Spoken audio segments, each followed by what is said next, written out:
परिभाषा उसमें कहा है मात्रा कर्माणी पूर्वीद पंचकर्माणी पूर्वीद मात्रा कालो विचार्या, यानी कि जो पंचकम प्रोसेस होती है उसमें मात्रा और काल पे विचार करना चाहिए। चरक संहिता में सबसे पहले जो चरक संहिता सूत्र स्थान का दूसरा चैप्टर है उसी में यह श्लोक पढ़ने को मिलता है। यहाँ से हमें एक कंसेप्ट क्लियर होता है कि पंचकम जो वर्ड है वो सबसे पहले चरक संहिता में दूसरे चैप्टर में पढ़ने को मिलता है। चरक में सबसे पहले इसको लेके पंचकम क्या होते हैं, तो जैसा नाम से स्पष्ट है पंच धन कर्म 5 चीजें इसमें की जाती हैं। सारंगर के अनुसार परिभाषा है बमनम रेचनम नस्य निरु अनुवासनम एतानि पंचकर्माणि कथितानि मुनीश्वरी। बमन विरेचन अनुवासन निरु नस्य, इन 5 कर्मों को जो है पंचकम कहते हैं।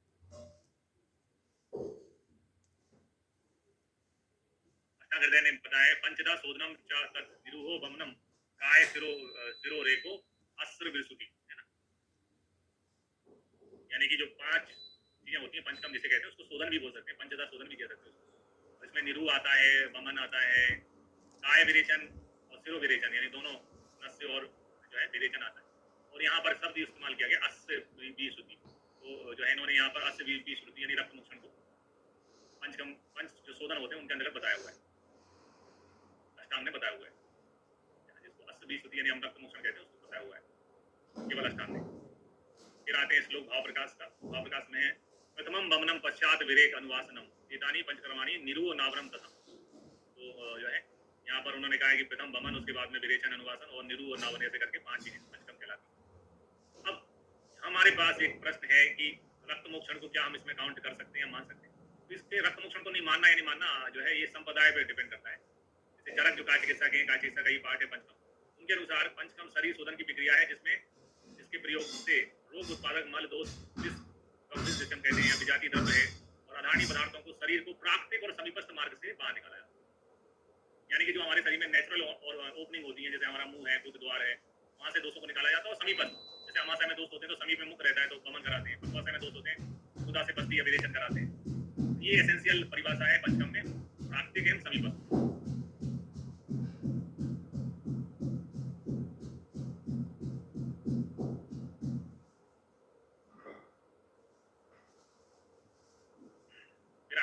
पूर्वगम में गाय जो पंचकम है उससे पहले जो कर्म किए जाते हैं उनको हम पूर्वगम के नाम से जानते हैं। यूजुअली हमारे टंग पे एक चीज घटी रहती है स्नेह स्वेदन, लेकिन स्नेह स्वेदन यानी पंचकम के स्टार्ट करने से पहले भी रोगी की स्थिति देखी जाती है कि उसके अंदर साम यानी कि जिसको आम कहते हैं यानी इनडाइजेशन तो नहीं है। इनडाइजेशन अगर होगा तो औषधियां अपना प्रभाव नहीं दिखा पाएंगी, तो पाचन दीपन पाचन औषधियां जो है पहले दी जाती है। जैसे अगर किसी को इनडाइजेशन है तो पंचकोल है, चित्रकादिवटी है, इन औषधियों को पहले प्रयोग करेंगे, देन फिर हम स्नेह स्वेदन स्टार्ट करते हैं। पहले पाचन है फिर स्नेह स्वेदन, ये पूर्वगम में आते हैं। पंचकम में अब अगर हम जो कौन से आचार्य के अनुसार पंचकम में क्या क्या चीजें आती है अगर हम ये देखते हैं तो सुश्रुत संहिता में चूंकि पंचकम का वर्णन जो है वो चिकित्सा स्थान में, पंचकम के चैप्टर जो है वो सुश्रुत चिकित्सा में है, तो सुश्रुत चिकित्सा में लाइन से चैप्टर है स्नेहन का, स्वेदन का, फिर उसके बाद में बमन का, विरेचन का, अनुवासन का, निरु का, फिर नाभन, धूमपान का, बल क्रय, ऐसे करके कंटिन्यूटी में चैप्टर है। सुश्रुत के चैप्टर के आधार पर हम ये समझते हैं सुश्रुत जो है पंचकम में तो नहीं काउंट करते। अल्दो उन्होंने 4 कम अग्निकम के साथ में रक्त मोक्षण बताया, मतलब सुश्रुत पंचकम में ना मान के रक्त मोक्षण को शल्य क्रिया के अंतर्गत मानते हैं। लेकिन अगर हम दलहल की बात करते हैं जो सुश्रुत के टीकाकार हैं वो जो है रक्त मोक्षण को मानते हैं कि रक्त मोक्षण जो है इसी का पार्ट है पंचकम का। इवन हम क्वेश्चन पैटर्न देखते हैं तो क्वेश्चन पैटर्न में भी रक्त मोक्षण संबंधी क्वेश्चन पूछ लिया जाता है पंचकम के टॉपिक में। तो दलहल और बागवट हैं जो है जिन्होंने रक्त मोक्षण को इंक्लूड कर रखा है। बाकी हमारे जो मेन आचार्य हैं, चरक हैं, सुश्रुत हैं, सारंगर हैं, इन्होंने तो जो है बमन, विरेचन, अनुवासन, निरु और नस्य को ही पंचकम माना। लेकिन दलहल ने और बागवट ने अनुवासन बस्ती में केवल जो है अनुवासन या बस्ती का शब्द यूज करके रक्त मोक्षण बताया है।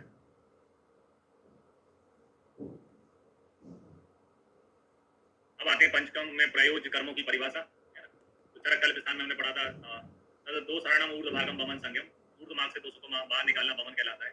विरेचन में कहा था अधो भागम विरेचनम संज्ञम, अधो भाग से दोषों को निकालना विरेचन कहलाता है।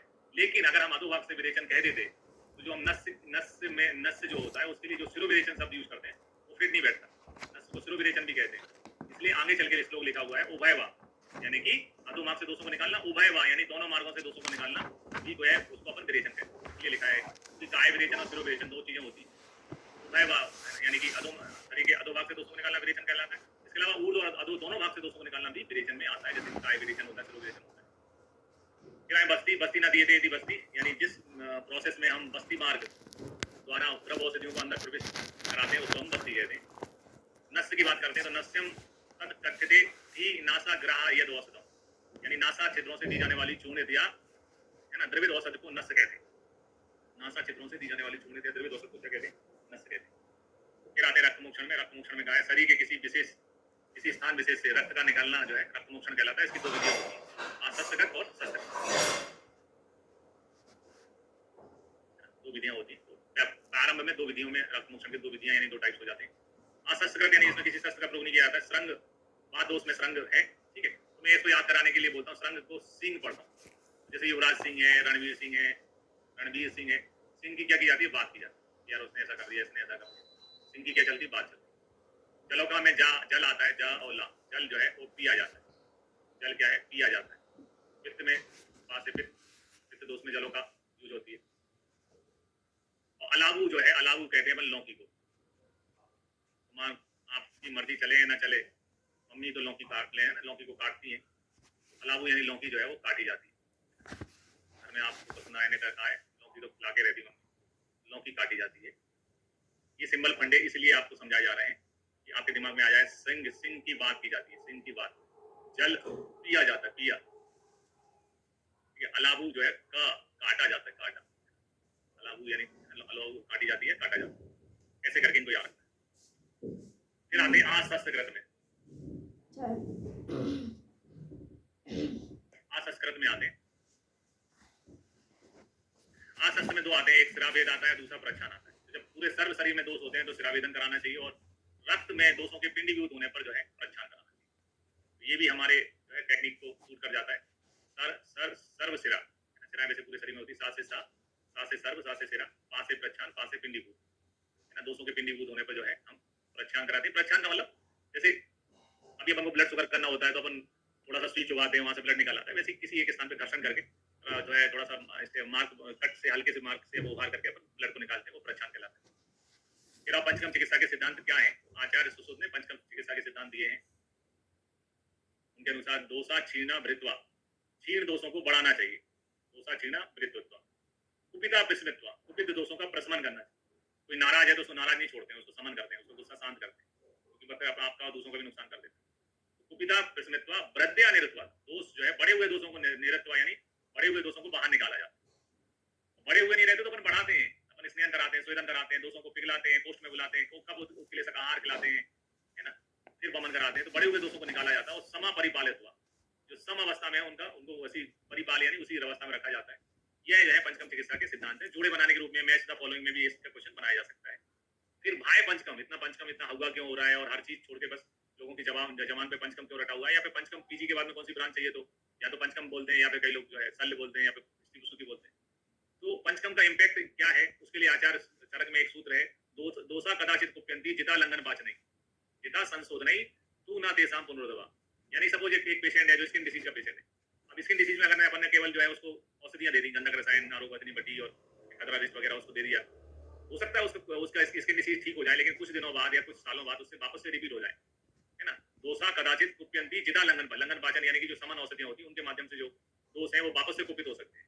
जिता संशोधन यानी लेकिन जिन दोषों को संशोधन के द्वारा जो है ठीक किया जाता है, तेनाम तेसाम पुनर्विवाह, यानी उनकी पुनः उत्पन्न होने की एक इंग्लिश में वर्ड होता है रिकरेंस, यानी वो दोबारा रिकरेंस उनका नहीं होता है, ठीक है, उनका दोबारा रिकरेंस नहीं होता है। यानी कि जैसे अपन ने पहले वमन कराया, विरेचन कराया, बस्ती कराई, उसके पंचकर्म कराने के बाद फिर अपन ने ट्रीटमेंट कंप्लीट किया, तो उसके माध्यम से जो व्यक्ति ठीक होता है उसमें रिकरेंस होने के चांसेस नहीं रहते।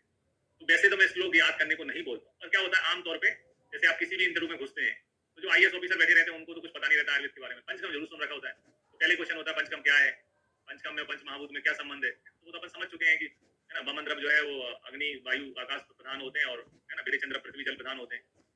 फिर वो पूछते हैं कि पंचकर्म भैया बेटर कैसे है, तो फिर आपका ये श्लोक ही उनको शांत कर सकता है। उनको उनका जवाब है श्लोक, दोषा कदाचित कुप्यंती जिता लंघन पाचनई जिता संशोधनई ने ये तू ना तेसाम पुनरुद्भव, यानी कि पंचकर्म के माध्यम से अपन जो किसी का रोग उपचार करते हैं तो उसमें रिकरेंस नहीं होता है, पुनरुत्पत्ति नहीं होती।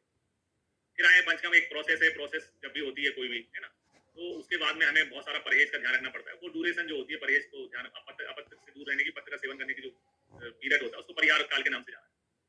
परिहार काल चरक में दुगुना है, यानी जितने समय की कोई प्रोसेस है उससे दुगना। सपोज आपने वमन कराया, वमन में आपने 7 दिन स्नान कराया, 1 दिन स्वेदन कराया, फिर उसके बाद वमन कराया, फिर संसर्जन क्रम कराया, तो करके लगभग आपको 16 दिन लगते हैं। तो 16 का 32 दिन आपको जो है परहेज का ध्यान रखना पड़ेगा। ये चरक कह रहे हैं दुगने समय। सुश्रुत जो है सर्जन है, तो जब सर्जरी में नंबर लगाते हैं तो ऐसा कभी नहीं बोलते हैं कि दुगने समय बाद नंबर लगेगा। सर्जरी में आदमी के मुंह से क्या निकलता है जवाब, आपका मरीज ठीक है, हमने देख लिया इसका ऑपरेशन करना पड़ेगा, आप एक काम करना, 1 महीने बाद इनको ले आना, 1 महीने बाद ये गोली खाओ, 1 महीने बाद ले आना, अपन ऑपरेशन कर दें। 1 महीना सूटेड टू सुसुत, है ना, सुसुत को सूट कर रहा है बोलने में। तो चरक को अपन 2 बार पढ़ते हैं, गुरुवार पढ़ते हैं, फिर उत्तरार्ध पढ़ते हैं, 2 बार अपन को चरक संहिता पढ़नी पड़ती है। तो चरक द्विगुण है, चरक में द्विगुण है, ऐसा करके याद कर लेना। ये भी एग्जाम में क्वेश्चन है, पूछे जा चुका है। ठीक है, ऐसे करके हमें इसको याद रखना है। अब आते हैं अपन पंचकम के पूर्व का में, उसमें स्पेशल टॉपिक है, इंपॉर्टेंट टॉपिक है, वो है स्नेह। स्नेह से हर साल ही क्वेश्चन आ रहे हैं पंचकम। पंचकम में अगर अपन सीरीज निकालते हैं कि कितने ऑन एवरेज कितने क्वेश्चन आते हैं, तो 6 से 8 क्वेश्चन आते हैं। पंचकम होते ही जो है 5 है, उसमें पूर्वकम जोड़ लो तो हर टॉपिक में से एक क्वेश्चन बनना, तो हर बार कोई ना कोई क्वेश्चन है ना स्नेहन बचवेदन में से आते ही। स्नेहन की अगर हम बात करें तो स्नेहन जो है, जो अपन यहाँ पढ़ रहे हैं, इसका जो बेस है, यानी कि कहाँ से पढ़ रहे हैं अगर अपन कहना चाहें, एक बार से कॉपी पेस्ट करके पढ़ रहे हैं। और कॉपी पेस्ट किसको पढ़ रहे हैं? चरक सूत अध्याय 13। जो चरक सूत अध्याय 13 है, उसको ही एक बार से अपन यहाँ रिवीजन करने वाले हैं, उसको ही अपन दोबारा से पढ़ रहे हैं। पूरा बेस जो है चैप्टर का, ये नोट्स का चरक सूत अध्याय 13 ही है ना। आपको मेन चीजें अपन वहीं से लेते हैं। तो चरक सूत अध्याय 13 में बताया गया कि स्नेह की योनियां जो है 2 होती है ना, 2 प्रकार के सोर्स होते हैं ऑयल के, एक होता है प्लांट बेस्ड, एक होता है एनिमल बेस्ड। तो स्थावर जो प्लांट्स होते हैं उनसे तेल वगैरह जो है इसमें आते हैं, उससे तेल प्राप्त होता है। और जानवरों में से हमें घृत तेल बसा मचा है ना।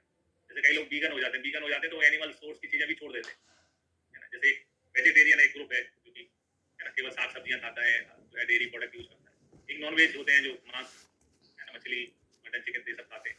और एक नई टर्मिनोलॉजी आजकल चलने लगी वीगन। वीगन का मतलब वो जो डेयरी प्रोडक्ट है, जो जानवरों से प्राप्त होने वाले प्रोडक्ट हैं, वो भी यूज नहीं करना बंद कर देते हैं। इस प्रकार से 2 है यहाँ पर, स्थावर और जांगम। जांगम में घृत बसा मज्जा आता है, स्थावर में तेल वगैरह आता है। इसमें से जो स्थावर से तेल प्राप्त होता है, जैसे तिल के बारे में कहा गया, वो शरीर के बलाढ़ और स्नेहन के लिए होता है।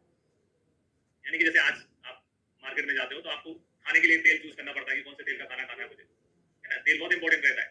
उस जमाने में भी आचार्य चरक ने इसको प्राथमिकता दी कि अगर आप अपने शरीर को बल देना चाहते हो, शरीर में स्नेह लाना चाहते हो, तो तिल का तेल अच्छा होता है।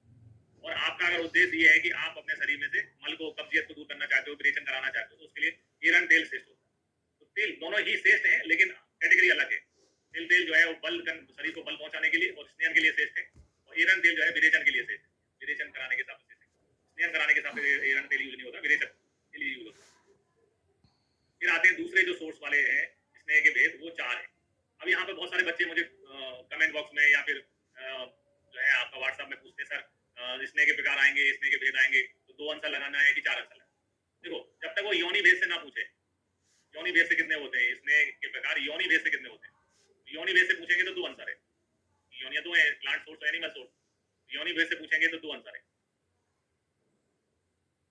और केवल लिखा है स्नेह के भेद, तो स्नेह के भेद, तेल बसा मज्जा, स्नेह भेदो चतुर्वेदा, तीनों मुंह पे रटा हुआ श्लोक है जो आपको याद रखना है। तेल बसा मज्जा, स्नेह भेदो चतुर्वेदा, स्नेह के 4 प्रकार। कुछ भी नहीं लिखा है तो 4 आंसर लगाना है। और अगर योनि भेद से पूछा है तो फिर अपन 2 आंसर लगाएंगे। इन चारों प्रकार के स्नेह जो होते हैं घृत तेल बसा मज्जा में, who is the leader, who is the best, कौन सा सबसे अच्छा होता है? तो जो घृत है उसको उत्तम यानी श्रेष्ठ यानी बेस्ट बोला गया है, क्योंकि उसमें संस्कार अनुवर्तन गुण होता है। संस्कारों से दूसरों के गुणों को अनुवर्तन करने वाला होता है। इसका क्या मतलब हुआ? संस्कार से दूसरे के गुणों को अनुवर्तन करने वाला होता है। इसका मतलब ये हुआ कि चलो हमारे पास घृत है, घी है, गाय का घी रखा है, तो गाय के घी के गुण है जो नीचे अपन पढ़ते हैं कि घृत जो है पित्तानिलहर होता है, सुक्रोज को हितकारी होता है, निर्मापन यानी दाह सामक होता है। ये घृत के गुण है। मेधा स्मृति वर्धक होता है, बलवर्धक होता है ना। Good source of saturated fat होता है। तो ये सब घृत के गुण हैं। लेकिन अगर हम इस घृत में त्रिकटु की भावना दे देते हैं, त्रिकटु की भावना देके इस घृत का नाम क्या हो जाएगा? त्रिकटु घृत। तो त्रिकटु के अंदर जो गुण होते हैं, जब घी बन जाएगा तो त्रिकटु तो उसमें से अलग हो जाएगा छन के। लेकिन जो त्रिकटु साधित घृत होगा उसमें घी के गुणों के अलावा, जो घी के नेचुरल गुण है, उसके अलावा त्रिकटु के गुण भी आ जाएंगे। त्रिकटु के गुण जो होते हैं, इस प्रकार से जो भी अपन घृत बनाते हैं, बासा घृत है या फिर त्रिकला घृत है, त्रिकटु घृत है, उसमें नॉर्मल घृत के गुण होते हैं, उनके अलावा जो औषधि होती है उसके गुण भी उसमें संस्कार से आ जाते हैं। इस कारण से घृत अच्छा माना जाता है। ठीक है, फिर आते हैं इतना ही अच्छे होते हैं तो भैया 1 से भले 2, 2 से भले 3, 3 से भले 4। अगर इतने ही अच्छे होते हैं तो हम भैया एक स्नेह नहीं, हम तो मल्टीपल स्नेह यूज करेंगे। तो अगर अपन सिंगल की जगह डबल स्नेह यूज करते हैं, 2 स्नेह का यूज करते हैं, जैसे घी और तेल अपन ने इकट्ठा ले लिया, ऐसी कोई चीज बनाई जिसमें घी भी है और तेल भी, उसको यमक कहते हैं। 3 स्नेह को मिला देते हैं तो त्रिवत कहते हैं। त्रिवत है ना, एक मूर्ता त्रिस्नेह धारणम आपने पढ़ा था, कहाँ पढ़ा था? सूर्यवर्त में। सूर्यवर्त की चिकित्सा आई थी तो वहां लिखा था कि जो है मूर्ता त्रिवत धारण है ना। सूर्यवर्त की चिकित्सा आपने पढ़ा था कि सिर पे जो है 3 स्नेह जो है वो धारण करना चाहिए, तो उसको त्रिवत कहते हैं। चारों मिला ले तो भैया चारों को खरीदना, अफोर्ड करना तो महान काम है ना। इतना घर आम आदमी तो अपने घर में अनाज और घी तेल ही नहीं जुटा, मतलब तेल ही जुटा पाता, घी तो अमीर आदमी चालू हो जाता है।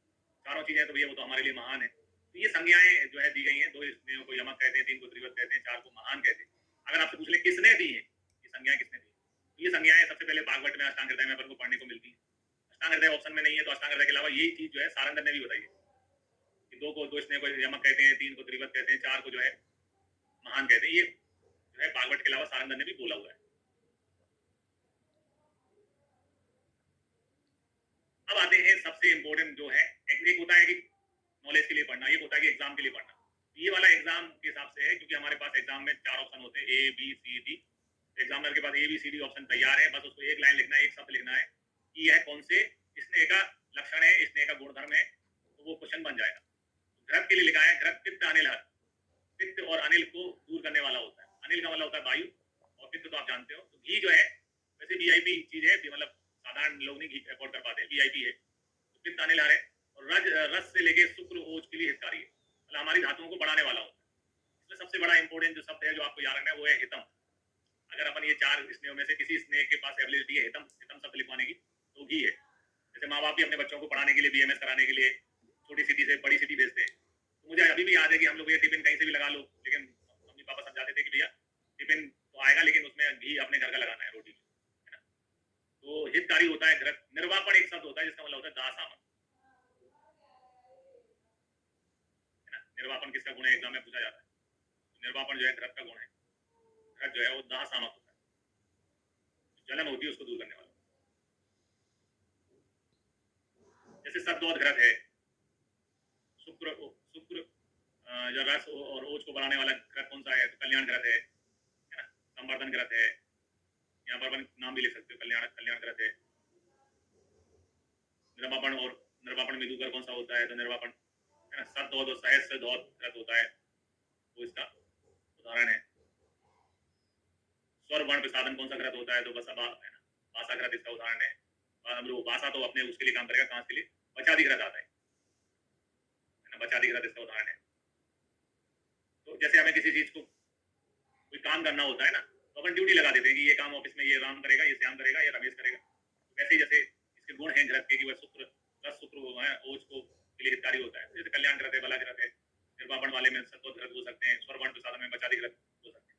तो घृत का प्रयोग हमें जो है सरल ऋतु में करना चाहिए। घृत का प्रयोग कौन सी ऋतु में करना चाहिए, वो एग्जाम का क्वेश्चन है ना, सरल ऋतु में करते हैं। तेल में लिखा है तेल मारुत अग्नम नाचा श्लेष मर्दनम बलवर्धनम। मारुत अग्नम यानी बात को तो दूर करता है, लेकिन कफ को नहीं बढ़ाता। जब भी हमारे शरीर में बात घटती है और तो जो है लंघन होता है, तो बात बढ़ती है और बात घटती है और कफ बढ़ता है, लेकिन ये बात को घटाता है लेकिन कफ को नहीं बढ़ने देता है। नाचा श्लेष मर्दनम बलवर्धनम, लेकिन बल को बढ़ाता है।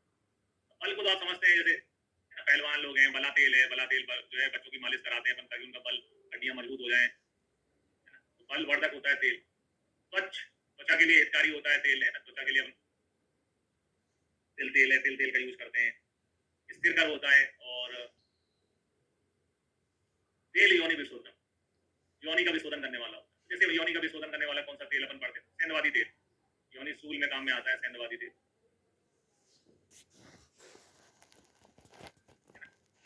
तो ये 2 क्वेश्चन इसके पूछे जाते हैं तेल में से बहुत सारे। एक तो बलवर्धनम, इसमें वर्धन आता है तेल, वर्धन शब्द आया, तेल वर्धनम होता है। बलवर्धन नाचा श्लेष वर्धनम बलवर्धन पक्ष उष्ण स्थिर करम योनि विशोधन वाला क्वेश्चन है। तेल को योनि विशोधन बताया गया, जैसे सेंधवादी तेल योनि सूल में यूज करते हैं। फिर है बसा के लिए लिखा है कि बसा जो है वित्त भग्न हत भ्रष्ट योनि। तो वित्त का मतलब होता है पंचर हो गया हो कहीं पर, उस पंचर को फिल करने के लिए। भग्न यानी फ्रैक्चर है, भ्रष्ट योनि है यानी योनि जो है प्रोलैप्स हो चुकी है ना। कान में सिर में रुझा है, तो वहां पर हमको बसा का पूरण करना चाहिए, ठीक है। तो जैसे कान में सिर में अपन जो है कान में कुक्कुट बसा पूरण है ना बताया गया है, कुक्कुट बसा का पूरण किया जाता है। सिरासूल में भी लिखा है कि पशु पक्षियों की जो बसा होती है, कुक्कुट बसा पूरण पशु पक्षियों की जो बसा होती है, ठीक है, उसको दूध में डाल के लेना चाहिए। कान में कुक्कुट बसा पूरण बताया गया है। कान और सिरों रोग में भी बसा का प्रयोग बताया गया है। और जो अति विप्रता योनि होती है, महायोनि जिसे अपन कहते हैं, उसमें भी सुअर की चर्बी भालू की चर्बी धारण करने के लिए बोला गया है। ये तो चर्बी का यानी बसा का प्रयोग योनि रोगों में भी बताया गया है ना। विप्रता यानी जो महायोनि होती है, इसमें योनि का मुख विप्रत होता है, उसको फुलफिल करने के लिए सुअर की, भालू की चर्बी धारण करने के लिए बताया है। उसी के कारण यहाँ पे शब्द लिखा है भ्रष्ट योनि। इसके अलावा पौरस अपचय है ना, बसा का जो कैलोरी कैलोरी वैल्यू होती है बहुत अच्छी होती है, इंटेक अच्छा होता है कैलोरी इंटेक, तो ये पौरस का उपचय कर जाता है।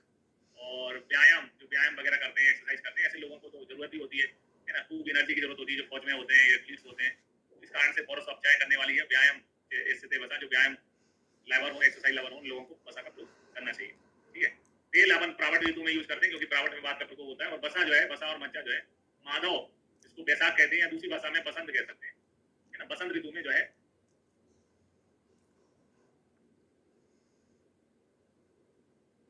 बसा मज्जा का प्रयोग करने के लिए।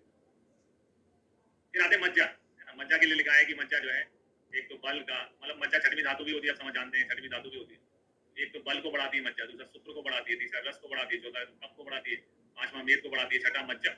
तो जैसे कोई आदमी कहीं जाता है ना, तो उसकी चेयर, उसके पीछे, उससे पहले उसकी चेयर पहुंच जाती है कि वो प्रधानमंत्री जी आएंगे तो इस चेयर पे बैठेंगे।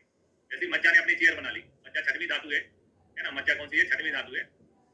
इनने 6 चीजें बढ़ाई है मज्जा ने, है ना, शरीर में 6 चीजों को बढ़ाने वाली होती है मज्जा, है ना, बल को, शुक्र को, रस को, श्लेष्म को, मेद को, मज्जा, है ना, इन सभी चीजों को मज्जा बढ़ाती है, मज्जा से मज्जा ही बढ़ती है।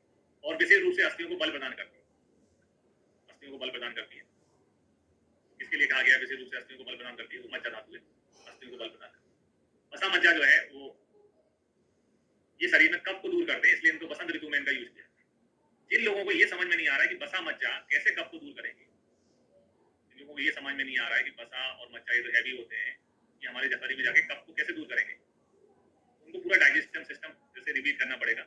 कि जैसे कि हम जानते हैं कि बसा मज्जा यानी कि प्रोटीन, ये प्रोटीन का सोर्स है, मज्जा में तो प्रोटीन होता ही है ना, तो प्रोटीन का है, इनका पाचन में होता है, एसिडिक मीडियम में होता है। एसिडिक मीडियम निकलने से पहले हमारे जो स्टमक जो है उसको अल्सर ना हो जाए, जो है पूरा स्टमक जो है वो म्यूकस से कवर होता है, म्यूकस को ही अपन कफ मानते हैं। तो जब हम बहुत प्रोटीन वाली चीज कहते हैं खाते हैं तो एसिड निकलता है, एसिड निकलने से अपने शरीर को बचाने के लिए एसिड के दुष्प्रभाव से बहुत सारा म्यूकस का लेयर जो है वो आमाशय की दीवारों पर जमा हो जाती है, और वो म्यूकस जो है कंज्यूम हो जाता है डाइजेशन, इसलिए कब घट जाता है। कई लोगों की आदत होती है जब उनको बहुत सर्दी होती है तो नॉनवेज, तीखा नॉनवेज बना के खा लेते हैं, तो है ना, इसके पीछे साइंस ये है। इसलिए जो है बैसाख यानी बसंत महीने में बसा मज्जा का प्रयोग करने के लिए कहा गया है। ठीक है।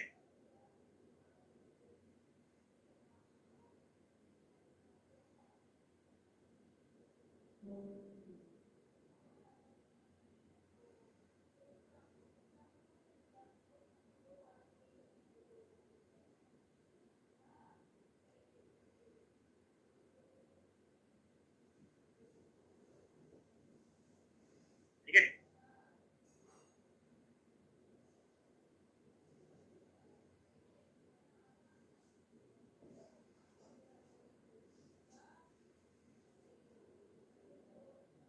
काश्यप में थोड़ा अलग मानना है, काश्यप चूंकि जो है बच्चों के डॉक्टर हैं, है ना, तो बच्चों के डॉक्टर हैं काश्यप, तो बच्चों में तो हर चीज अपन दे नहीं सकते, तो काश्यप में अलग माना है ना, काश्यप ने जो है योनि विच्छेदन में घृत माना हुआ।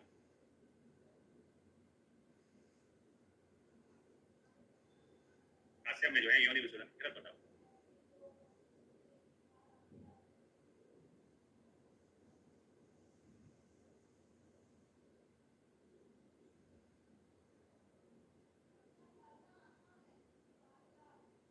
अब आते हैं स्नेह प्रयोग काल। तो स्नेह प्रयोग काल में लिखा है अत्यंत शीत एवं अत्यंत उष्ण काल में स्नेह का सेवन नहीं करें। जब बहुत ठंड पड़ रही है, बहुत गर्मी पड़ रही है, तो स्नेह का प्रयोग नहीं करना चाहिए। वात पित्त की अधिकता में उष्ण काल में जो है रात्रि में स्नेहपान करना चाहिए, और कफ की अधिकता में शीत काल में दिन में स्नेहपान करना चाहिए, है ना। वात पित्त की अधिकता में, है ना, रात्रि में स्नेहपान, और कफ की अधिकता में शीत काल में दिन में स्नेहपान। स्नेहपान का अनुपात जलम उष्णम घृतम पेयम यूसस तेले अनुससते वसा मज्जो अस्ति अस्तु मंडा स्यात् सर्वे उष्णम यथा अम्बुवा। यानी कि जो अनुपान की अगर अपन बात करते हैं तो घृत का अनुपान जो है उष्ण जल है। जैसे नॉर्मली अपन स्नेहन की प्रोसेस जो पंचकर्म में सीखते हैं करते हैं, उसमें अपन घृत ही पिलाते हैं, तो घृत पीने के बाद में पेशेंट को सलाह दी जाती है कि आप घूंट घूंट करके गर्म पानी पीते रहना, ताकि वो घी जो दे रहे हैं वो पच जाए। आई एम श्योर सभी लोग ने इंटर्नशिप में देखा होगा कि जिन पेशेंट का स्नेहन होना होता है उनको अपन कम कम मात्रा में गौ घृत से स्टार्ट करते हैं, और घृत पीने के बाद में उसको कहते हैं कि आप घूंट घूंट करके गर्म पानी पीते रहना जब तक कि आपको शुद्ध डकार ना आ जाए। उष्ण जल जो है घृत के बाद में उष्ण जल का सेवन करना चाहिए। अब बसा मज्जा जो है वो नॉनवेज आइटम है, बसा मज्जा जो है वो नॉनवेज आइटम है ना। और मंड का मतलब जो है अपन जानते हैं, मंड एक प्रकार का चावल है, चावल किससे बनने वाली कल्पना है। तो हमारे यहाँ एक डिश फेमस है जिसको अपन कहते हैं बिरयानी। बिरयानी जो है वो वेज बिरयानी को तो पुलाव बोलते हैं, नॉन वेज बिरयानी के हिसाब से, है मंड का जो है बसा मज्जा का अनुपान क्या है? मंड, बसा मज्जा चावल के साथ बिरयानी जैसा ही यूज हो जाएगा। फिर यूज का मतलब होता है दाल का पानी, यूज अल्टीमेटली दाल का पानी। और दाल में क्या लगता है? तेल का तड़का लगता है। घी का तड़का नहीं लगाते दाल में, हमेशा तेल का तड़का लगता है। ठीक है, इस प्रकार से याद रखना है कि तेल का अनुपान जो है वो यूज है, बसा मज्जा का मंड है, और घृत का जो है उष्ण जल है। घृत का उष्ण जल है, बसा मज्जा का मंड है, तेल का यूज है। इसके बाद है ना, सबके बाद में और जो भी अपन कोई भी अनुपान के रूप में अपन बाद में जो है उष्ण जल तो देना ही चाहिए। यह फॉर्मूला जो उष्ण जल देने का, ये सभी स्नेहों पर फिट बैठता है, लेकिन दो तेल इसके अपवाद हैं। सभी स्नेहों के पान के बाद में उष्ण जल पीना चाहिए, इससे स्नेह सम्यक जीर्ण एवं स्नेह लिप्त मुख का शोधन होता है। लेकिन दो इसके अपवाद हैं, भल्लातक और तुभ्रक तेल, है ना। भल्लातक को अग्निक कहते हैं, अग्नि का स्वरूप है। अग्नि के बाद में आप और आग लोगे यानी और गर्म पानी पियोगे तो अच्छा नहीं है ना। भल्लातक और तुभ्रक को तेल के बाद में सीधा जल पीना चाहिए। ये जो है एक्सेप्शन है, जिसको अपवाद कहते हैं, अपवाद कहते हैं। या सीधा जल बोला, भल्लातक कहीं पर्याय कभी नहीं बोलना, वो है अग्निक। आग है भल्लातक, अपने आप में आग है। आग के बाद में फिर आग लोगे क्या? गर्म पानी पियोगे क्या? भल्लातक और तुभ्रक के बाद में सीधा जल का पान किया रखे। अब आप पूछेंगे सर किसके अनुसार है, तो ये भी आचार्य सुश्रुत नहीं बताया हुआ, सर का नहीं है, सुश्रुत है। सुश्रुत जो अपन सूत्र पढ़ते हैं 46, वहां पर ये पढ़ने को मिलता है। 46 इसमें आ जाएंगे, इसमें वर्ग में आएगा तो 45वां चैप्टर द्रव वर्ग वाले चैप्टर। फिर आए स्नेह की प्रवचारणा है। प्रवचारणा का मतलब क्या होता है? स्नेह को भोज द्रव्यों के साथ लेना प्रवचारणा कहलाता है। देखो आप समझो, पंचकम में जो भी आता है वैसे दुखी होता है, कोई ना कोई प्रॉब्लम उसके जीवन में चल रही होती है ना। या तो उसकी अस्थि संध्या काम नहीं कर रही होती है, या फिर स्किन डिसीज होती है, दूसरी कोई प्रॉब्लम होती है। ऐसी प्रॉब्लम्स में अगर अपन ये सोचें कि आदमी, तो हम बोलेंगे आज 100 ग्राम घी पीना है, कल 200 ग्राम पीना है, परसों 300 ग्राम, 400, 500, तो वो हो सकता है टॉलरेट न कर पाए, मना कर दे कि आप मेरे को नहीं पीना घी। जैसे अभी आजकल बहुत चलता है रील्स में, लोग कहते हैं कि मैं एक ही भोजन जो है पूरे महीने खा सकता हूँ, 6 महीने खा सकता हूँ। प्रैक्टिकली क्या होता है, व्यक्ति किसी चीज को 7 दिन 10 दिन तक एक ही चीज खाता है तो बोर हो जाता है, नफरत हो जाती है उस चीज से बॉडी को। तो ऐसी कंडीशन में जब घृतपान हम कराएंगे तो पेशेंट गिव अप कर सकता है कि नहीं पीना मुझे, तो आपका ट्रीटमेंट बीच में अटक जाएगा। तो इसलिए अपन क्या करते हैं, भोज द्रव्यों के माध्यम से जो है स्नेह का प्रवेश कराते हैं, उसको प्रवचारणा कहते हैं। जैसे कोई आदमी घी नहीं खा सकता, और घी में बना हुआ मूंग दाल का हलवा खा सकता है, घी में बना हुआ गाजर का हलवा खा सकता है, घी में बना हुआ और लौकी का हलवा खा सकता है, वो हलवा खा सकता है। तो आप एक काम करो ना, हलवे में घी ज्यादा मिला दो। सीधा सीधा नहीं खा सकता, दाल बाटी खा सकता, दाल बाटी में खूब घी डाल दो। इस प्रकार से हम अपने सामने वाले के शरीर में भोज द्रव्यों के साथ जो है जो स्नेह को भेजते हैं, उसको प्रवचारणा कहते हैं। इनकी संख्या जो है वो 24 घंटे, किचन की चीजें 24 घंटे होती है अवेलेबल, किचन में तो पड़ा ही रहता है तेल घी वगैरह, 24 घंटे अवेलेबल होता है। तो 24 संख्या बताइए आचार्य चरक ने स्नेह की प्रवचारणाओं की। काश्यप ने लेकिन 20 बताई। अब देखो, स्नेह की प्रवचारणा मतलब स्नेह को भोज द्रव्यों के साथ देना। अगर अपन तला हुआ समोसा खा रहे हैं तो उसमें भी घी होता है, मतलब उसमें भी तेल होता है। तो इस प्रकार से बच्चों में लेकिन हर चीज नहीं दे सकते, जो हम बड़ों को खिला सकते हैं बच्चों को नहीं खिला सकते। तो बच्चों में संख्या कम बताई गई है, 24 की यहाँ 20 बताई गई है। क्या हमें इनके नाम याद करना है? तो नाम याद करने की जरूरत नहीं है। रस, मांस है, मांस मतलब नॉनवेज बनता है तो उसमें तेल ही तैरता रहता है। रस है, मांस है, दूध है, खंड है, भक्ष है, नस है, ओदन है, सूप है, दधी है। अब ये थोड़ा कामलिक, कामली, विनोद कामली, कामलिक थोड़ा अलग सुनने में समझ में आता है कि यार ये क्या चीज हो गई। ये वाला क्वेश्चन एक आध बार बन चुका है जामनगर के पुराने पेपर में कि कामलिक क्या है। अभंजन है, गंडूस है, बिलेपी है, साख है, मत है, तिलकल्क है, कर्ण, तेल, बस्ती, यवागु, यूस, ले, सत्तू, है ना, अक्की, दर्पण, उत्तर सत्तू है। जैसे अपन यवागु वगैरह बिलेपी वगैरह पढ़ते रहते हैं, सत्तू क्या में बताया, सत्तू इसमें बताया, प्रवचारणा में बताया। इस प्रकार से 24 प्रवचनाएं हैं, इनके नाम पूरे याद करने की आवश्यकता नहीं। काश्यप में 20 है। वो द्रव्यों के साथ में स्नेह को लेना प्रवचनाएं कहलाता है। और केवल स्नेहपान करना वो जो है अच्छेपान कहलाता है। और ये है ना, प्रथम कल्पना होती, प्रथम स्नेहपान की प्रथम कल्पना बोलते हैं अच्छेपान। शुद्ध, अगर शुद्ध किसी को बिना कुछ मिला हुआ है, जैसे अपन गौ घृत दे रहे हैं, तो एक प्रकार से वो अच्छेपान हो जाएगा।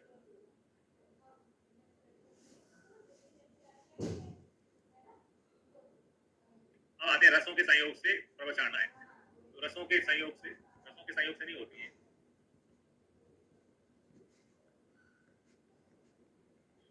रसों के संयोग से प्रवचनाएं है। स्नेह की रसों के संयोग से स्नेह की प्रवचनाएं।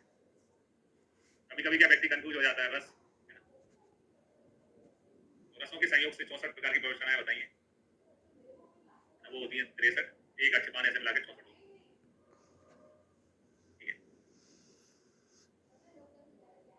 फिर आते हैं कितनी मात्रा में कौन सा जो है स्नेहपान कराना चाहिए, उसके क्वेश्चन भी बहुत एग्जाम में पूछे जाते हैं।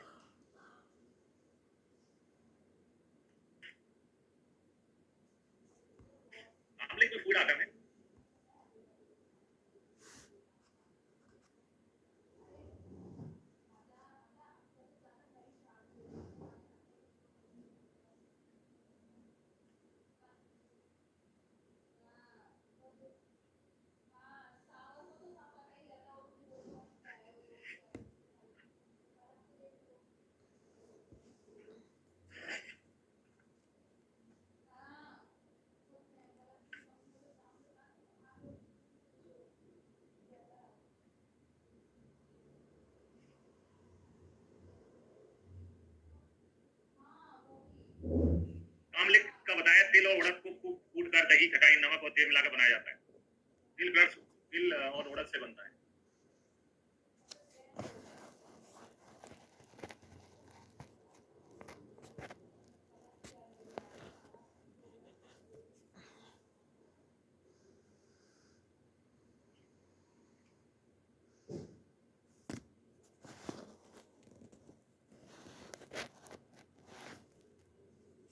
फूल लगाए तो आपको 30 लगाना है, 64 लगाना है आपको, 64 आंसर लगाना है,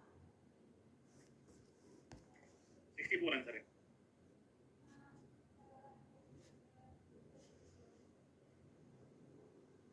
जब स्नेह की प्रवचन पहुंची तो 64 ही होती है, अलग है रसों के सहयोग से उसमें से 63 होती है, एक अच्छे कौन होता है। अब आते हैं स्नेह की मात्रा में, तो सबसे पहले देखते हैं हरस मात्रा। हरस मात्रा वो मात्रा कहलाती है जो आधे दिन में जीर्ण हो जाती है, यानी पच जाती है, उस मात्रा को हरस मात्रा कहते हैं। तो हरस का मतलब कम होता है, ठीक है, आधे दिन में पच जाती है, तो याम यानी कि 6 घंटे में। और ज्वर कांस अतिसार में इसका यूज किया जाता है। तो याद रखने का तरीका, ज्वर कांस और अतिसार को लिखेंगे अपन चेक चेक। तो जैक तो समझो आप, जैक जुगाड़ कौन लगाते हैं? जिनके कम नंबर आ रहे होते हैं, 100 नंबर, जैसे एग्जाम दी परीक्षा में, तो कौन से विद्यार्थी परीक्षा देने के बाद में जैक जुगाड़ लगाते हैं? जिनके नंबर हरस आ रहे होते हैं, यानी कि जिनके कम नंबर आ रहे होते हैं, कम मार्क्स आ रहे होते हैं, वो जैक जुगाड़ में लग जाते हैं।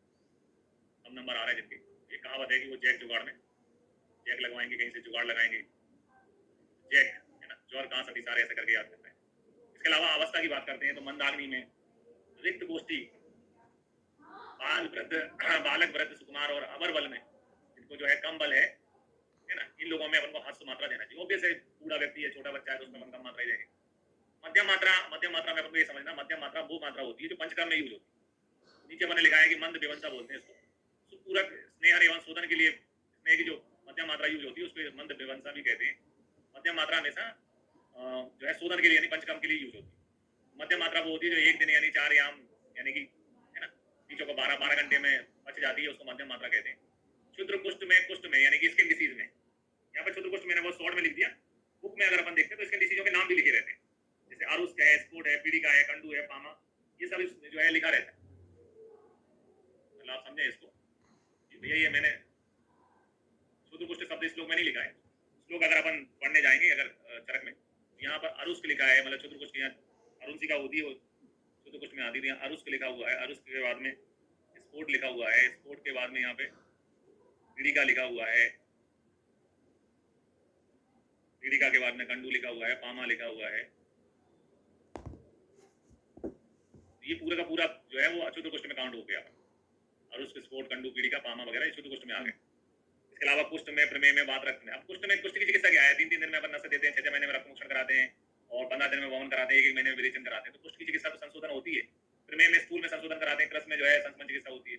बात रक्त में जो उत्तान बात रक्त होता है उसमें बहिपरिमार्जन चिकित्सा होती है, जो गंभीर बात रक्त होता है उसमें अंधा परिमार्जन चिकित्सा होती है ना। ये कुष्ठ, प्रमेय और बात रक्त तीनों ही जो है मध्यम मात्रा वाले संशोधन वाले रोग, ठीक है। कुष्ठ, प्रमेय और बात, इन तीनों की चिकित्सा संशोधन ही जरूर होती है, संशोधन ही होता है, इसलिए मध्यम मात्रा यूज होती है।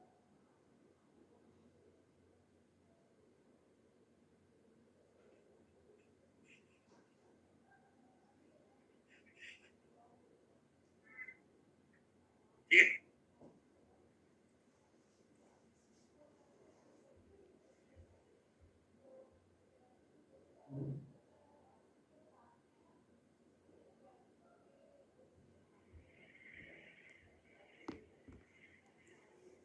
फिर आते हैं इसके अलावा मधु कोष्ठ में जो है मध्यम मात्रा देते हैं अपन। मध्यम बल, अग्नि बल होने पर जो है मध्यम मात्रा यूज होती है। अग्नि बल जो है मध्यम होता है, तब भी मध्यम मात्रा यूज होती है। शरीर का बल जो है मध्यम श्रेणी का रहता है, तभी मध्यम मात्रा यूज होती है। फिर उत्तम मात्रा वो मात्रा होती है जो 1 अहोर आती है, यानी 24 घंटे में डाइजेस्ट होती है ना। ये मात्रा जो है 8 याम के बराबर होती है, मतलब 8 याम में बचने वाली होती है, 8 3 24 घंटे में बचती है। उत्तम मात्रा में, जैसा नाम है उत्तम मात्रा है ना, उत्तम का ऊ से हमने याद कर लिया, उत्तम दूसरे के आ गया उसमें उन्माद में काम में आता।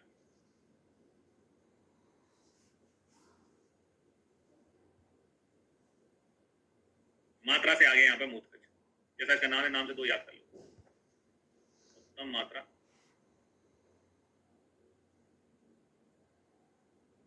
एक शब्द यहाँ पे जोड़ लो, सर्पीपान, उत्तम मात्रा सर्पीपान। सर्वी पान से सर्वदंश याद कर लो।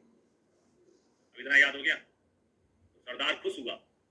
अब जाके आप पबजी खेल लो, है ना। प व जी, प्रधान मात्रा भी बोलते हैं इसको, उत्तम को प्रधान भी बोलते हैं। प्रधान मात्रा अ ब प व ओ जी। इसमें बाकी क्या बचा? बाकी बचा पबजी यानी कि विबंध और गुल। नहीं समझ में आया सर, ये तो कॉम्प्लिकेटेड हो गया, जैसे समझाते हैं भाई। एग्जाम हॉल में हमें कोई चीज कैसे मदद कर सकती है? एग्जाम हॉल में वो चीज सामने लिखी आएगी, लिखो सामने उत्तम लिखो, उत्तम के ऊ से उन्माद में काम में आता है, मास से मात्रा से मूत्रकच्छ में काम में आता है, सर्पी पान बोलते हैं इसको, उत्तम मात्रा में सर्पी पान। तो सर्पी पान में से अपन ने सर्पदंश और विसर्प याद कर लिया। अब सर हमको यहाँ उत्तम के जगह हमें दूसरा नाम भी तो होता है इसको, प्रधान, है ना। प्रधान भी तो बोलते हैं, प्रधान मात्रा। हाँ, प्रधान का पी, फिर बाद में बा और जी, ये हो गया पबजी। पबजी खेला है बहुत लोगों ने। यहाँ बा से विबंध आ गया और जहाँ गा से गुल आ गया। ठीक है, ऐसे करके याद करना है भैया। कोई चीज को सीधे सीधे पढ़ोगे, सर्वदंश विसर्प मात्रा विबंध गुल में मूत्रकच्छ, तो भैया अभी पढ़ा और रात को पढ़ा और सुबह सपा, है ना, सुबह सब भूल जाओगे।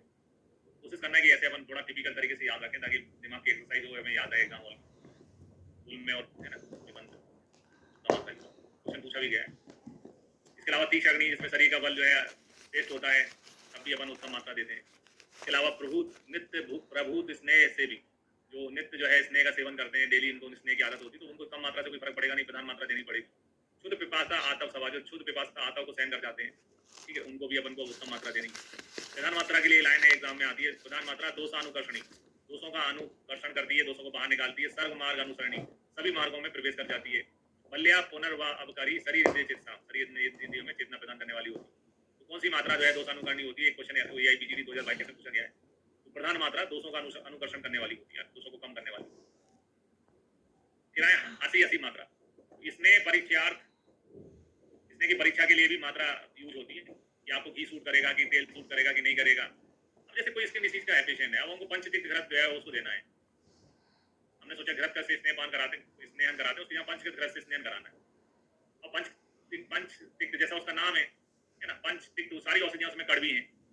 तो हो सकता है एक दिन दोस्तों यार मेरी स्किन डिसीज ठीक हो जाएगी, मैं तो खा लूंगा, मैं तो पी लूंगा, मैं जो बोल के करूंगा, है ना। जैसे शुरू में आदमी जिम पहुंचता है तो सब करने को राजी रहता है, सर जो बोलो मैं सब करूंगा।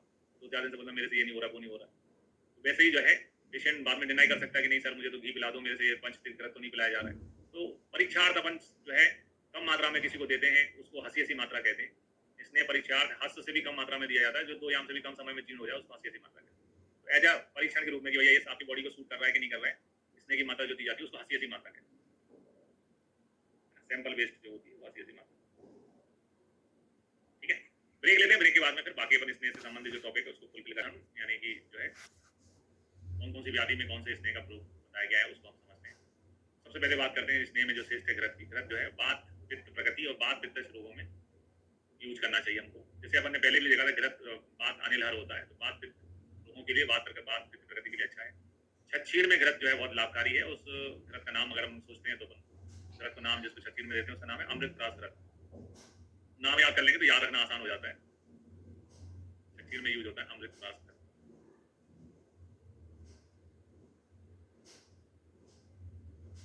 ठीक है, इसके बाद में देखते हैं दाह शस्त्र विष अग्नि हता रोगी, यानी कि जो दाह यानी जलन से, यानी शस्त्र की चोट लगने से, विष से, अग्नि से, है ना, इनसे कुछ को चोट लगी है तो अपन जैसे सद्दौत घृत होता है उसका लेप लगाते हैं।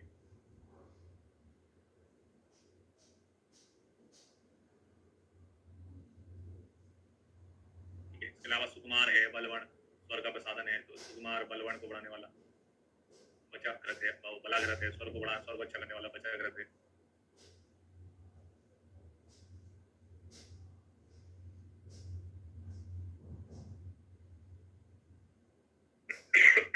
इन कामों में घृत का प्रयोग किया जाता है। फिर जिसमें कामा कामा लगाओ, चक्षु कामा, आयु प्रकाश कामा, पुष्टि कामा, प्रजा कामा, है ना, चक्षु कामा, आयु, है ना। तो घृत से समझो आप जो घी की मिठाई, जैसे अपन को किसी ऑफिस में कोई काम होता है तो अपन जो है मिठाई लेके जाते हैं भैया, ऑफिसर से काम है लेकिन मिठाई ऑफिसर को डायरेक्ट दे नहीं सकते, तो किसको पकड़ते हैं? ज्यादा लोग जो है ना चपरासी को पकड़ते हैं, ये साहब को दे देना। चपरासी जो प्राइवेट हो, तो पर्सनल जो सेवक होता है उसको पकड़ते हैं। यहाँ पर भी अपन पर्सनल सेवक को ही पकड़ेंगे। ये जो है बोलने के तरीके हैं याद रखने के हिसाब से, जैसे चा से आपका चक्षु आ गया, आ से आयु प्रकर्ष आ गया, पा से पुष्टि आ गया, चपरासी का चप हो गया, और प्रजा कामा का पास से प्राइवेट कर लिया अपन ने, प्राइवेट है मिठाई। जैसे वो पिक्चर है ना, कौन सी, सिंघम, सिंघम में वो थाने पे आता है कोई और व्यक्ति पैसे लेके, तो इसको रखिए, नजराना, मिठाई, है ना, जो आपको समझना समझ लें। तो ये कामा कामा जहाँ लगा हो, जैसे भी घी जो है सबसे काम की चीज है, जितने पुराना होता जाता उतना अच्छा हो जाता है, सबसे काम की चीज है, कामा कामा जिसमें लगा हो उसका आंसर कृत है। फिर वो गुण जिसके कारण हमारे माता पिता बोलते हैं कि भैया टिफिन कहीं से भी खा लेना, लेकिन टिफिन में जो घी है, जो रोटी आए उसमें घी घर का लगाना। घी दीप्ति, अग्नि को दीप्त करने वाला होता है, ओज को बढ़ाने वाला होता है, स्मृति बेटर करने वाला होता है, मेधा को बढ़ाने वाला होता है, अग्नि अच्छी करने वाला होता है, बुद्धि को बढ़ाना, इंद्रिय बल को। मतलब एक स्टूडेंट लाइफ में आपको जो चीजें चाहिए अच्छा पढ़ने के लिए, है ना, स्टूडेंट लाइफ में अच्छा पढ़ने के लिए आपको भगवान से जो चाहिए वो सब घी के अंदर है। आपको अच्छी अग्नि चाहिए ताकि भैया टाइम डाइजेशन होगा तो आप उसी तकलीफ में रहोगे, पढ़ ही नहीं पाओगे। आपको अच्छा ओज चाहिए, आपको अच्छी स्मृति चाहिए, मेधा चाहिए, बुद्धि चाहिए, इंद्रिय बल चाहिए, अग्नि चाहिए। वो सारी चीजें जो जिनकी भगवान से लोग बोलते हैं ना, भगवान भगवान आ जाएंगे तो क्या मांगोगे उनसे? अब यही मांगोगे, अच्छा दिमाग दे दो, अच्छी बुद्धि दे दो, अच्छा बल दे दो। ये सारी चीजें घी के अंदर है। इसीलिए घी जो है, घी और दूध जो है हमारे लिए आचार रसायन जो होता है उसमें दो ही चीजें बताई गई हैं जो यूज करना चाहिए, वो है घृत और दूध। घी का तो कोई तोड़ ही नहीं है, मतलब आचार रसायन में भी घी रहता है, दूध रहता है। फिर आते तेल, तेल का भी यूज करना। तेल के लिए लिखा है कि जब शरीर में प्रबद्ध श्लेष्म और मेद बड़े हुए हों, ठीक है, स्थूलो गल उदरा, ऐसे व्यक्ति जिनका स्थूल जो उदर है वो बड़ा हुआ हो, बात प्रकृति के हों, बात व्याधि हो। तो ये तो समझ में आता है, बात प्रकृति बात व्याधि है ना। इसके अलावा प्रबद्ध श्लेष्म मेद, शरीर में मेद बड़ा हो, है ना, श्लेष्म बड़ा हो। क्योंकि हम शुरू में तेल देते हैं तो ये जब मेडिसिन का रूप में काम करती है, वजन घटता है। अगर आपने किसी को तेल पान कराया होगा तो तेल पीने से एक तो भूख सब, मतलब एक होता है ना, भूख सबसाइड जल्दी हो जाती है क्योंकि ये रिचनेस रहती है तेल में, तो वजन घटता है स्टार्टिंग। उसके बाद में 7 दिन तक देते हैं तो 7 हो जाता है, फिर वजन बढ़ने लगता है। तो बात प्रकृति में, बात व्याधि में तेल का प्रयोग करना चाहिए। क्रमिक गोष्ठ में, यानी जैसे जिनके अंदर तेल का जो विपाक होता है वो कटु रहता है ना, रस में जरूर मीठा बोलते हैं, मीठा तेल, लेकिन विपाक कटु होता है। तो क्रमिक गोष्ठ में अच्छा काम करता है, पूर्व गोष्ठ में अच्छा काम करता है। क्रमिक पूर्व गोष्ठ को नाड़ी वर्ण में तेल का प्रयोग करना चाहिए।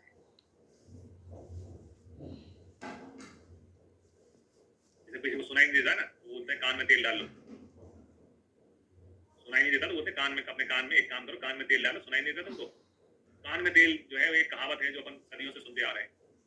ये का और ना कोई पकड़ लेते हैं अपन।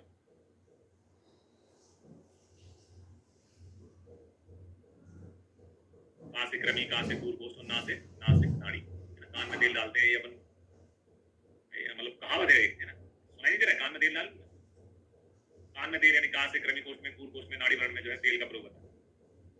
इसके बाद में लिखा है शरीर में बल, बल है ना, तनुता यानी कि पतलापन होने पर, लघुता, दृढ़ता है ना, करने के लिए जो है तेल का प्रयोग करना चाहिए। बल के लिए स्पेशली जो अपन को मालूम है, पहलवान लोग जो है तेल की मालिश करवाते हैं।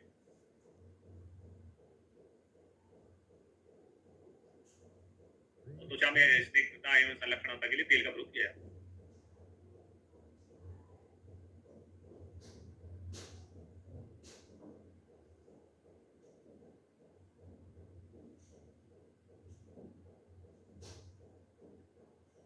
कम मात्रा में ले सकते हैं आप घृत, ऐसा नहीं है कि घी बिल्कुल बंद कर देना चाहिए फैटी लिवर। फैटी लिवर में घी देखो बैलेंस करना चाहिए आपको, सैचुरेटेड और अनसैचुरेटेड से। गाय का घी जो है वो कम मात्रा में ले सकते हो। मेन चीज जो प्रॉब्लम कहाँ आती है मालूम है?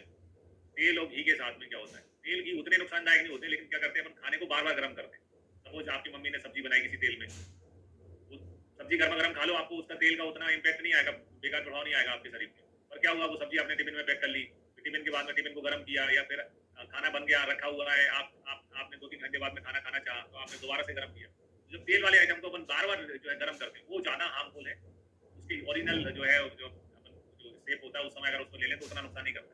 जो बार बार गर्म करने की जो प्रवृत्ति होती है खाने की, वो उससे बचना चाहिए। खाने के टाइम भी खाना बने उसी समय आप गर्मा गर्म खा लो, उतना इम्पैक्ट नहीं होता जितना इम्पैक्ट जो है बार बार खाने को अपन गर्म करते रहते हैं बार बार, उससे ज्यादा तेल नुकसानदायक है वो हो जाता है। कम मात्रा में घी आप दे सकते हैं, ठीक है।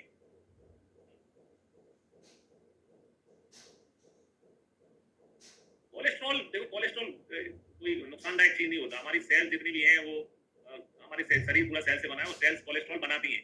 कोलेस्ट्रॉल के नाम पे तो जो है आपको बहुत ज्यादा डराया जाता है। यंग एज में आपके अंदर कोलेस्ट्रॉल है तो वो आपकी हीलिंग के लिए होता है, हार्मोनल बैलेंस के लिए रहता है। जब आपकी लाइफस्टाइल बेकार होती है, आप सेडेंटरी लाइफस्टाइल जीते हो, तब फिर वो जाके आपकी धमनियों में जमा होने लगता है, नुकसानदायक करता है।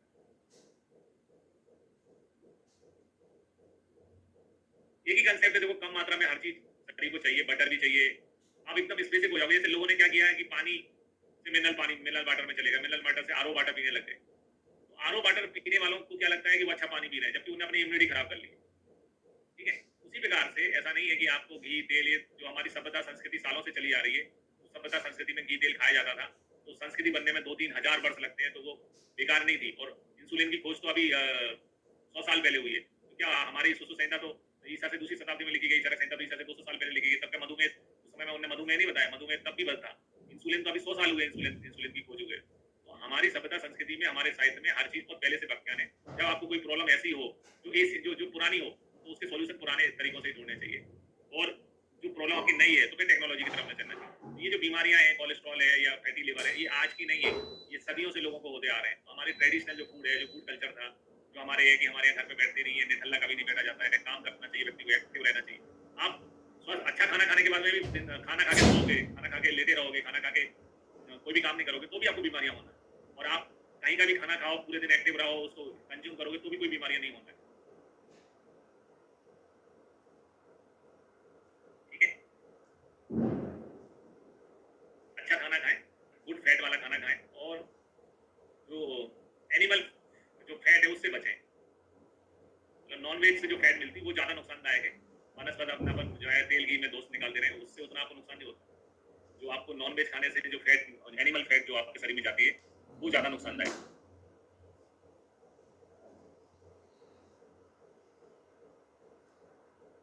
यार आप एलोपैथी की दवाई खाते हो, हर एलोपैथी की दवाइयों के साइड इफेक्ट होते हैं, तो आप कुछ नहीं बोलते हो, तुरंत आप एलोपैथी दवाइयों के खा जाते हो। अगर यार अपन कोई भी चीज यूज कर रहे हैं अपने शरीर, अपने घर में घी यूज कर रहे हैं, तेल यूज कर रहे हैं, तो सीमित मात्रा में यूज करोगे तो कोई उसका नुकसान नहीं है। अगर आप है ना साथ साथ पराठे ही खाना है घी के, तो फिर तो नुकसानदायक है ही आपके लिए। एवरीथिंग जो एक बैलेंस क्वांटिटी में ले जाए वो नुकसानदायक नहीं होता। भगवान ने आपको इतनी छूट नहीं दी है कि आप फिर है ना नजर मचा दो किसी चीज को, इतना खाओ या इतना, वो उसके लिए नहीं है। सीमित मात्रा में हर चीज, जो भी एक नॉर्मल फॉर्मूला है, everything which made by God, जो भगवान ने स्वयं बनाई हो, फल है, फ्रूट है, कंदमूल फल है आपके, जो भगवान ने खुद बनाए हैं वो आपको खाना चाहिए। उनने आपको कभी कोई बीमारियां उनसे होने वाली नहीं है। जो इंसानों ने बनाए, इंसान ने क्या बनाए, रिफाइंड तेल बनाए, इंसानों ने पैकेज फूड बनाए, पिज्जा बर्गर, जो चीजें इंसान बना रहा है वो नुकसानदायक। एवरीथिंग जो कि जिसमें प्रिजर्वेटिव के रूप में सोडियम जाना है वो आपके लिए नुकसानदायक। जो चीज ईश्वर ने आपको बनाई है वो आप खाओ। जो मनुष्य ने बनाई, मनुष्य बिस्कुट मनुष्य ने बनाया, बिस्कुट भगवान ने थोड़ी ना बनाया है। अगर इस फंडे से आप बनाओगे तो आपको ये कोई बीमारी नहीं होने वाली, ना कोलेस्ट्रॉल होने वाला है, ना जो है फैटी लिवर होने वाला। क्योंकि स्वास्थ्य जो है, जब आज जितनी मेडिकल सुविधा नहीं है, उससे ज्यादा जब मेडिकल सुविधा नहीं थी तब लोग ज्यादा जीवन लंबा रहता था उनका, क्यों? प्राकृतिक चीजें खाते थे। कभी महीने में एक बार आप जो है मतलब एक प्रकार से बोले कि ह्यूमन बेस्ड खाना खाना चाहिए, बाकी जो भगवान ने बनाया वो आपको महीने के बाकी 29 दिन वही खाना चाहिए। हर चीज को देखो, और जब आपके सामने आया तो ये सोचो कि ये इंसान की बनाई है। नमकीन है, नमकीन तो इंसान ने बनाया, भगवान काम है। वैसा कि ले गए बात आतव सहा रुक्षा भार आतो कर सकता, यानी जो वायु का, ताप का, आतव का सहन करने से रुक्ष हो गए हैं, भार उठाने से, अद्व यानी पैदल चलने से कर्षित हो गए हैं, इनके शरीर में जो है रेत और रुधिर का क्षय होने से शुष्कता आ गई है, कफ और मेद का क्षय हो गया है। देखो उसमें दीन शब्द यूज किए गए हैं, जो दीन शब्द यानी जो रुक्ष हैं, जो कर्षित हैं, जो सुस्त हैं, जो क्षय है, ऐसे लोगों में हमें बसा का फल। जैसा कि हम जानते हैं फैट जो है कैलोरी वैल्यू के हिसाब से, प्रोटीन से जो है 4, कार्बोहाइड्रेट से 4, लेकिन फैट से 9 कैलोरी मिलती है। तो जो मेहनत करने वाले हैं, किसान हैं, मजदूर हैं, जिनको वजन उठाना है, मेहनत करनी है, ऐसे लोगों के लिए तो फैट अच्छा होता है, पचा जाते हैं, उनका बॉडी उसको कंज्यूम कर जाता है। कहना है मेहनत अग्निबल, जिनमें अग्निबल बढ़ा हुआ हो, जिनको बसा सूट करती हो, उनको बसा करते होता है।